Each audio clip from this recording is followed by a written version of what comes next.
The instructors hadn't even finished explaining the rules when every species in the room turned their eyes toward the lone human. That was how it usually went, when something strange, dangerous, or experimental was about to unfold. Everyone instinctively looked at the human to see what ridiculous thing they might do.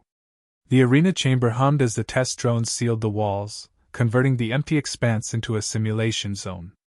Harsh desert winds whipped up from concealed vents, sand swirling in patterns meant to mimic the storms of Krothos 7.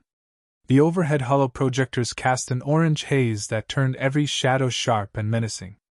Across the chamber, piles of raw materials appeared: stone blocks, metal rods, sheets of plastifoam, and tangled bundles of vine cable. "Your task," barked Instructor Zelvar, his four mandibles clicking with amusement, "is simple: construct a shelter capable of protecting your assigned team from the simulated storm. Time limit, 20 hours. The assembled cadets, representing 9 different species, shifted nervously. Shelter building wasn't the glamorous combat training they had signed up for at the Interstellar Academy, but everyone knew it was one of the most important.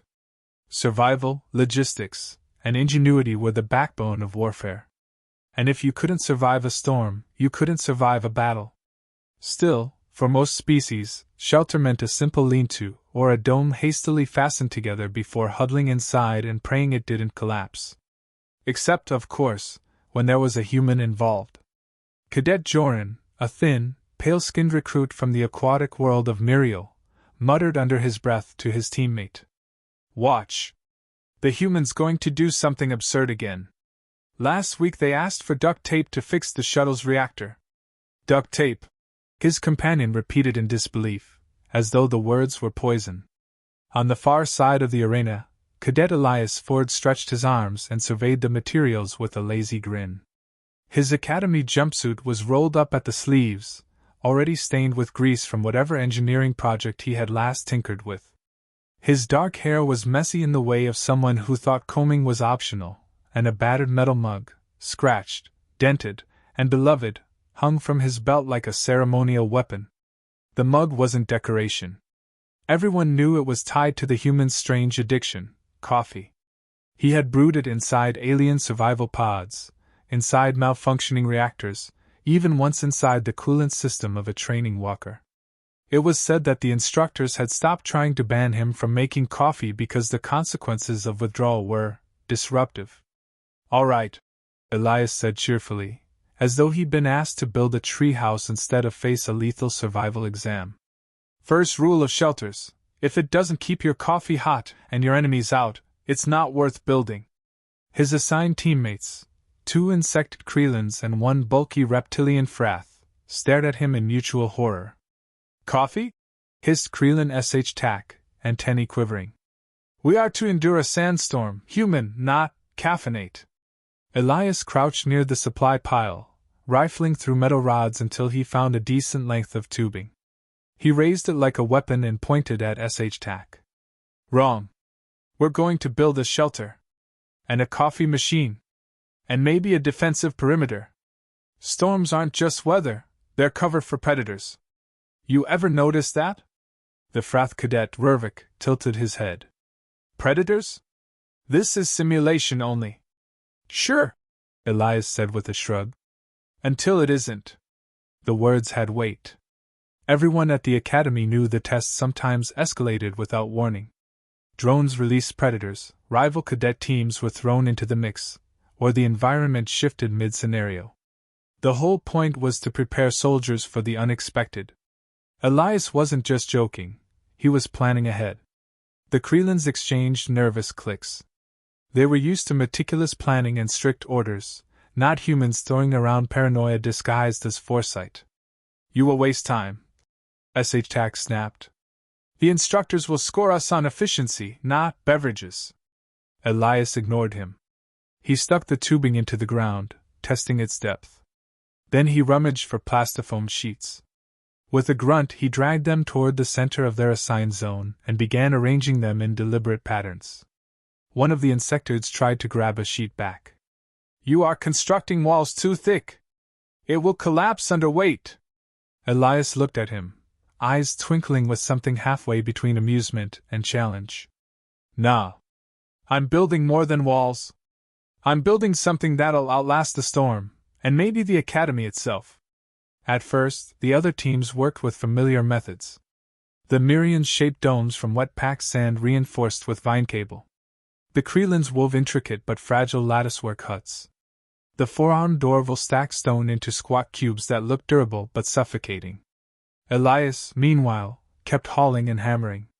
He commandeered the metal rods into a skeletal frame twice the size of any other structure. He reinforced it with angled supports, muttering under his breath about stress distribution and load-bearing arcs. When Rurvik finally dared to ask what he was building, Elias gave a straight-faced answer. A fortress. The Frath blinked. But the requirement is only a shelter. Exactly, Elias said, tightening a bolt with improvised leverage.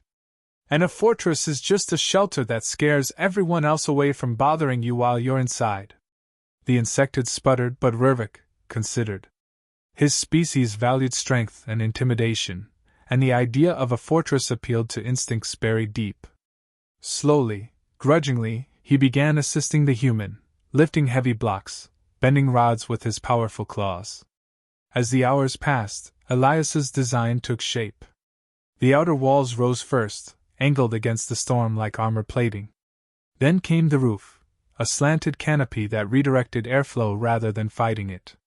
Inside, instead of a simple floor, Elias dug shallow trenches for drainage, explaining that no simulation was perfect and if water suddenly appeared, they'd thank him. But the strangest addition was at the heart of the structure. Using salvage tubing, hollowed stone, and a heating coil meant for emergency lights, Elias began fashioning what looked suspiciously like a crude coffee percolator. You waste time! SH-TAC shrieked, antennae quivering in outrage. The storm will arrive soon, and you tinker with liquid stimulants. Elias grinned, unfazed. Shelter keeps you alive. Coffee keeps you human. Both are non-negotiable. Rurvik growled in what might have been agreement. When the simulated storm finally struck, the arena roared with mechanical fury. Wind blasted the structures, sand clawed at every crack, and thunder rolled from the hidden speakers. Several of the weaker shelters immediately collapsed, scattering cadets into panicked groups scrambling to rebuild under pressure. But Elias's fortress stood. The angled walls split the wind, the reinforced frame held firm, and the drainage trenches funneled sand instead of burying them alive. Inside, the four cadets huddled in relative comfort as Elias calmly brewed steaming cups of coffee, passing them around like a smug bartender. Rurvik accepted his with a grunt of approval. The Krelins refused at first, until curiosity overcame pride and they each took a sip. Their mandibles twitched at the bitter taste, but moments later their antennae perked as the caffeine surged through alien nervous systems. Outside, through narrow vision slits Elias had deliberately cut into the wall, they watched rival shelters collapse. Cadets screamed as storm drones swooped low, unleashing obstacles meant to simulate predators. SH-TAC whispered, almost reverently, "Your madness is effective." Elias leaned back against the wall, sipping from his own battered mug, and smirked. That's the secret of humans. Madness is just foresight that hasn't been proven yet. And as the storm intensified, every cadet in the arena turned their eyes toward the towering human fortress glowing faintly from within, where the scent of coffee drifted like defiance in the face of chaos. The aliens had expected the human to fumble eventually. They gathered outside the massive walls of what had once been a shelter assignment, and was now something resembling a frontier outpost. Lures clicked his mandibles in annoyance, his multifaceted eyes darting from the thick metal-reinforced gates to the patrol towers complete with swiveling spotlights. "This is supposed to be a test, not a war front," he hissed, wings fluttering in irritation. Beside him, Kor adjusted his datapad nervously. Yet the parameters were clear. The human has not violated the rules. It was asked to construct a functional survival shelter. What we see here is function taken to its extreme. Extreme was an understatement. The fortress was ridiculous. It had automated perimeter turrets made from scrap drones, reinforced plating salvaged from old test chambers, and a water filtration system that connected directly to the climate control pipes. And at the heart of it all, humming proudly, was a coffee machine. The human, Mark Daniels, sat on a folding chair outside the fortress gate, sipping from a steaming mug. His helmet visor reflected the exasperated alien faces staring at him from across the sandy courtyard. "You know," Mark said casually, "when you told me this was a survival test, I figured I should focus on morale. And morale starts with caffeine. Everything else is just window dressing." Lures hissed louder. "You weaponized morale." Mark grinned. "Exactly." The second phase of the test was supposed to escalate the difficulty. Randomized weather events, resource scarcity, simulated predator drones, all designed to push participants to the brink. For most cadets, surviving 24 hours under these conditions was impressive. But Mark wasn't surviving. He was thriving. When the first acid rain storm swept over the training zone, the other shelters had melted into puddles of slag and despair. Cadets scrambled to cover themselves with tarps while their roofs caved in. Meanwhile, Mark calmly activated his rain catchers, a series of angled steel panels that funneled the corrosive rainfall into filtration units. He wasn't just avoiding the acid storm. He was harvesting it. Core muttered, "He's turning hazards into resources." By the third day, the scarcity protocols kicked in. Food replicators sputtered and failed. The alien cadets scrambled through dust and mud, gnawing on nutrient paste or whatever plant matter they could scavenge. Mark? He had planted a hydroponic garden inside his fortress. Rows of leafy greens, tomatoes, and even beans glowed under jury-rigged UV lamps. "You grew food," one cadet had muttered in awe, staring at the flourishing crops. "Nah," Mark corrected, pouring himself another mug of coffee. "I grew comfort. Food is survival, but fresh salsa? That's civilization." The alien shelters collapsed one by one. Walls fell. Roofs tore away. Storms broke spirits. The fortress, however, stood unyielding. But it wasn't enough for the test administrators. On the sixth day, the automated predators were released. Sleek, insectoid machines with serrated limbs and heat-tracking optics prowled the sand. They tore through several cadet shelters within hours. Screams echoed through the training ground. Mark's response? He leaned on his fortress wall, finished his coffee, and then whistled. The turrets he had built from scrap whirred to life, spitting streams of plasma fire. Predator drones exploded in bursts of sparks and twisted metal. When the surviving machines attempted to climb his walls, they were met with electrified plating and retractable spikes. The fortress was not just a shelter anymore. It was a battlefield stronghold. Inside the observation chamber, the instructors were divided. "This is unprecedented," murmured Instructor Vel, her long tendrils coiling nervously. "No one has ever weaponized the test environment itself. He's subverting every hazard into an advantage. Or he's mocking us," Lures snapped. "The assignment was a shelter. What he has built is an empire seed. A colony waiting to happen. It is dangerous. Reckless." Vel tilted her head. "And undeniably effective. Look at the casualty ratios. If this were a real survival scenario, every cadet would already be extinct, except for the human. He alone has created a viable society within the test." The debate raged on, but the test could not be paused. By the 8th day, Mark's fortress was thriving like a bizarre oasis in a wasteland. The coffee machine had become a symbol among the cadets. Some even begged him for a cup, trading scraps of their dwindling supplies for a taste of warmth and normalcy. "You ever notice," Mark said one evening as he handed a steaming cup to a wide-eyed alien cadet, "that survival isn't just about not dying? It's about having a reason to keep going. That's what you guys keep missing."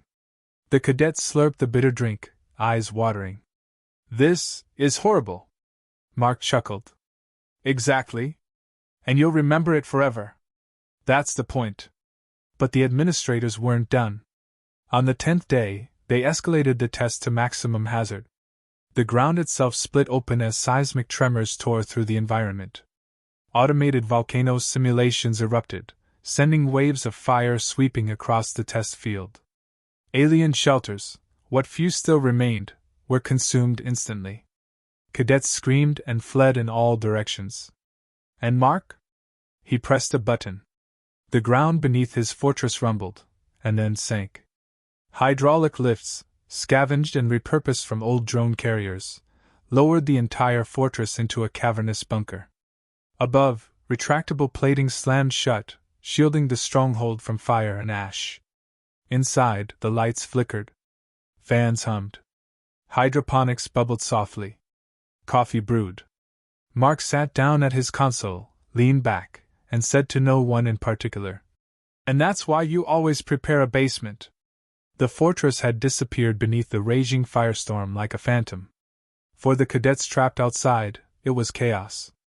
For the instructors monitoring from their control room, it was disbelief. For Mark, it was Tuesday.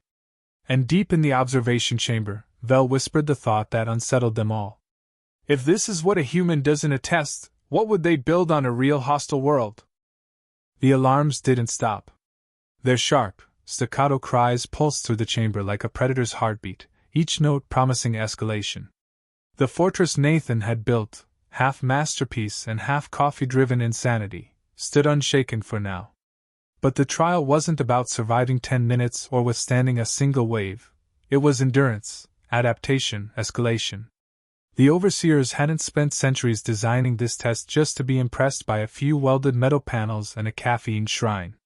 No, they were going to break him. Nathan leaned back in his reinforced swivel chair, a scavenged relic he'd armored with plating and duct tape.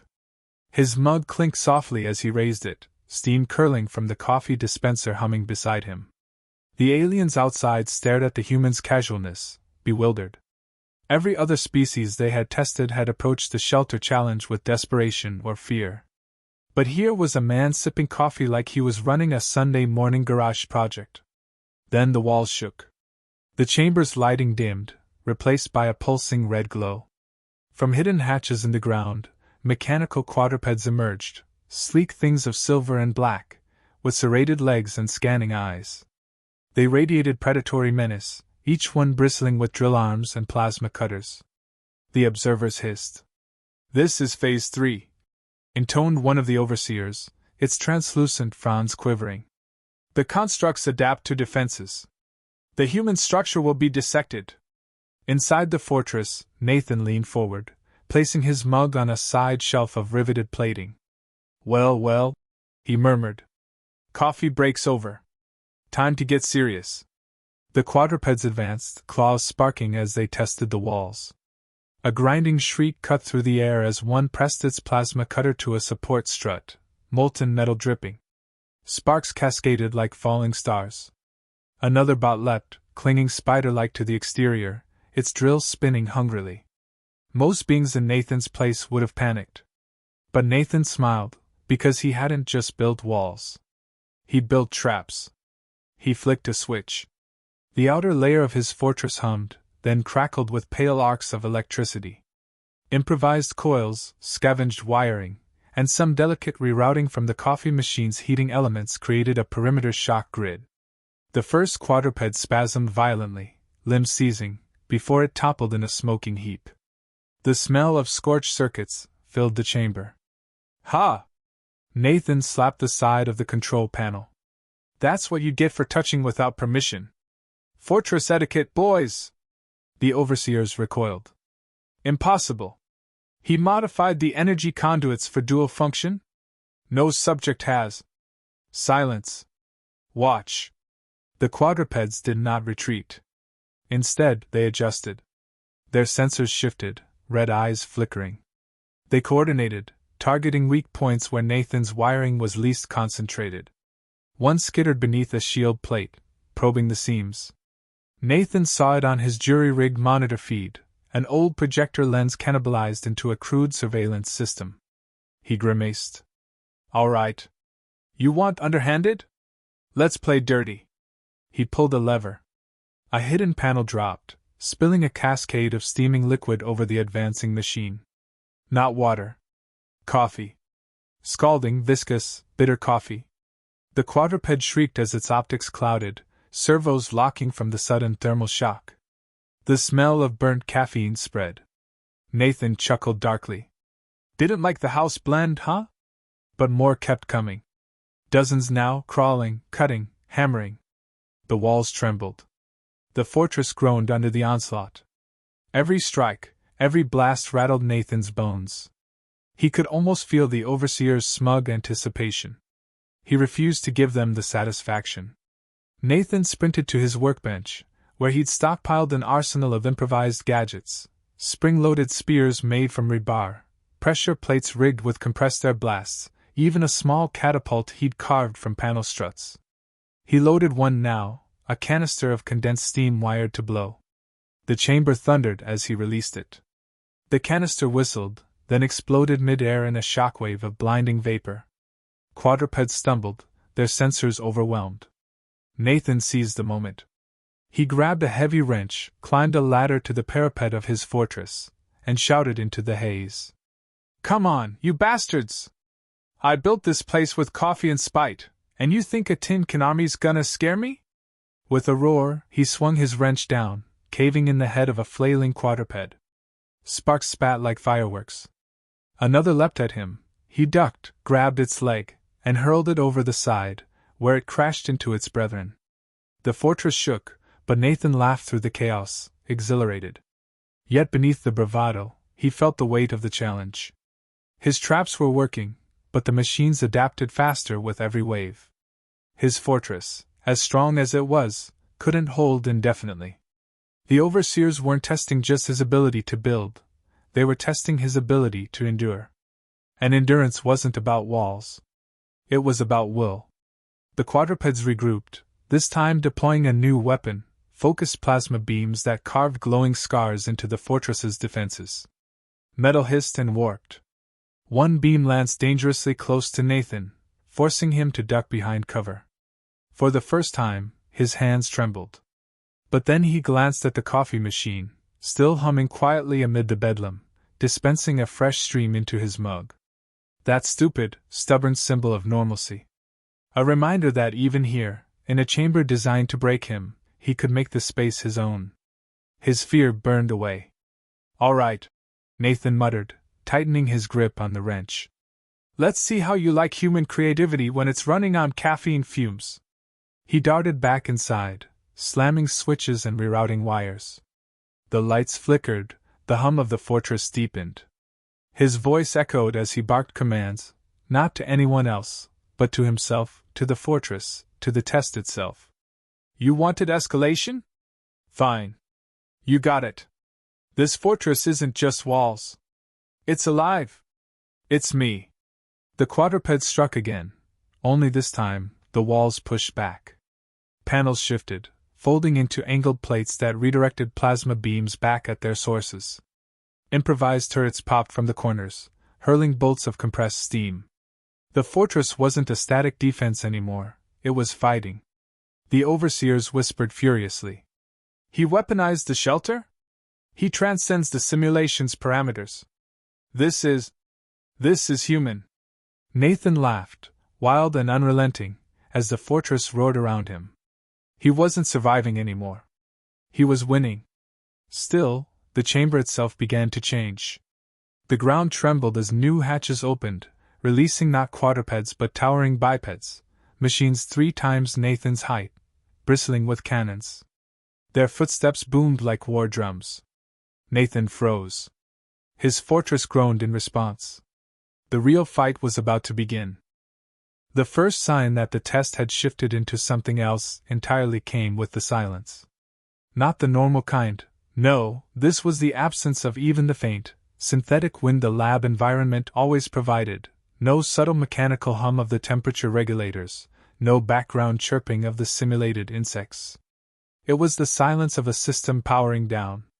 That silence made the Virexia exchange nervous clicks, made the healer students shiver, and made the Kroll tuck its mandibles close. But Cole? Cole just took a slow sip of coffee, steam curling around his face like he was at a lazy Sunday brunch. "Relax," he muttered. "Silence is just the universe catching its breath before things go wrong." And wrong came fast. From the far end of the simulated valley, an entire section of the horizon peeled back, revealing not a blue sky dome but the shining skeleton of the testing facility itself. Beyond it, machines emerged, dropping in like spiders from web strands, training drones, each with manipulator claws, scanning beams, and jointed limbs that clattered as they landed. Dozens of them. Not the scouting sort used earlier in the test, but the kind programmed to stress environments until they collapse. The aliens froze. The drones were rarely used except in military academy trials. Their presence in what was supposed to be an introductory survival course was unthinkable. One Virexi cadet gave a broken squeal. "This isn't a shelter trial anymore. This is elimination. Someone tampered with the program."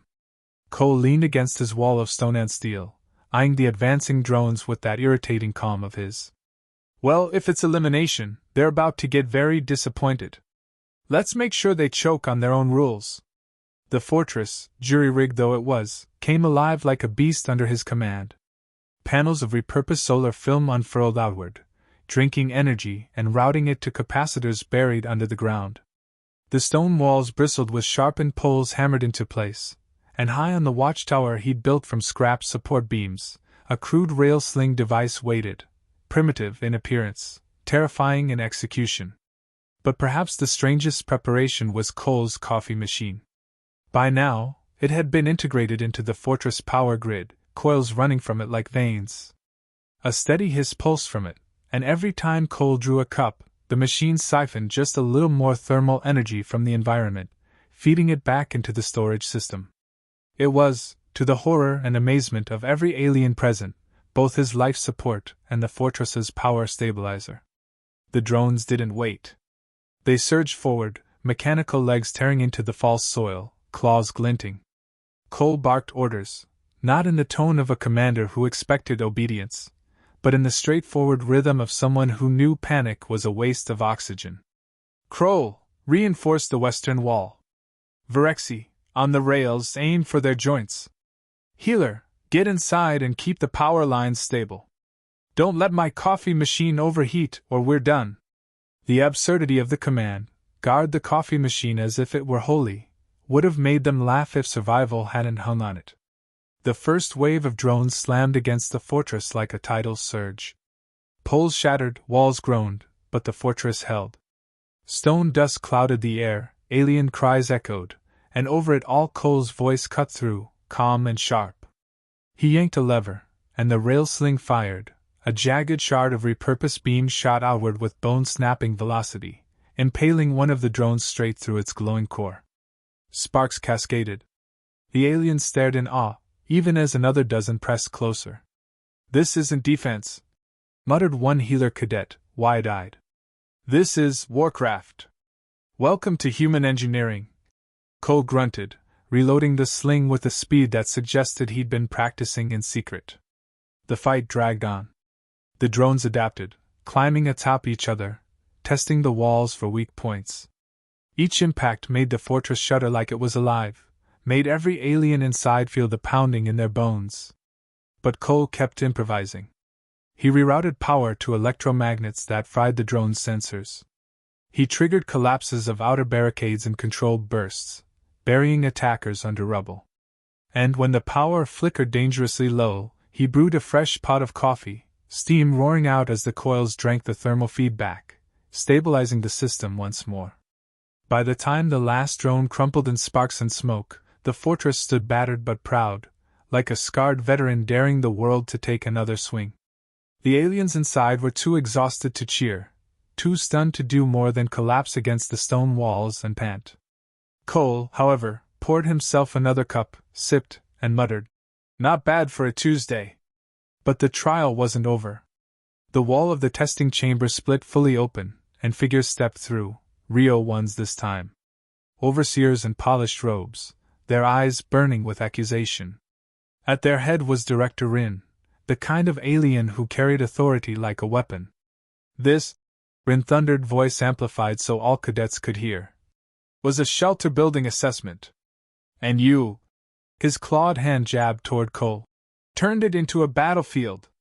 You corrupted the trial with war machines, subverted the intent, and risked every participant's life. The exhausted cadets looked between Cole and the director, uncertain whether to side with authority or survival. But Cole didn't flinch. He set down his cup, straightened his jacket, and spoke with the casual bluntness that seemed to infuriate every alien authority figure he met.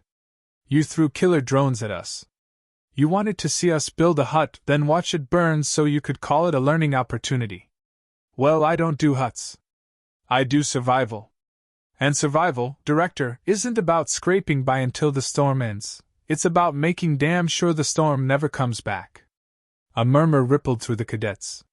For the first time, many of them weren't staring at Cole with disdain or suspicion. They were staring with something closer to respect. Rin's mandibles twitched in frustration. "You violated protocol." "Protocols don't keep people alive," Cole shot back. "Shelters don't last unless they're defended. I didn't just build a roof. I built a reason for every one of these cadets to believe they'd see the next sunrise. And if that's a violation?" He shrugged. "Then your rules were broken long before I showed up." The silence that followed was thicker than the first. Rin's claws twitched, but he didn't call for Cole's arrest. He didn't dare, not with so many eyes on him, not after the human had turned a test into a living lesson in survival. Instead, the director snapped his robe around himself and hissed, "This will be reviewed." He turned sharply, stalking from the chamber. The overseers followed, but their eyes lingered on Cole, calculating, wary. When they were gone, the fortress stood alone in the chamber, a monument to defiance. The cadets, alien, tired, and alive, looked up at it with a kind of awe usually reserved for monuments carved by ancient hands. Cole stretched, took another sip of his coffee, and finally cracked a grin. "Well," he said, "anyone want a tour of the place? Comes with central heating, perimeter defense, and most importantly," he lifted the mug, "fresh brew on tap." Laughter, ragged but real, spread through the survivors. What started as a shelter test had become something else entirely, a moment none of them would forget. They hadn't just survived, they'd learned what survival really looked like when a human was involved. And later, when rumors spread across the academies about the human who built a fortress, armed it, and tied its beating heart to a coffee machine, every cadet, every overseer, every species would understand one truth. Humans didn't build shelters. Humans built strongholds.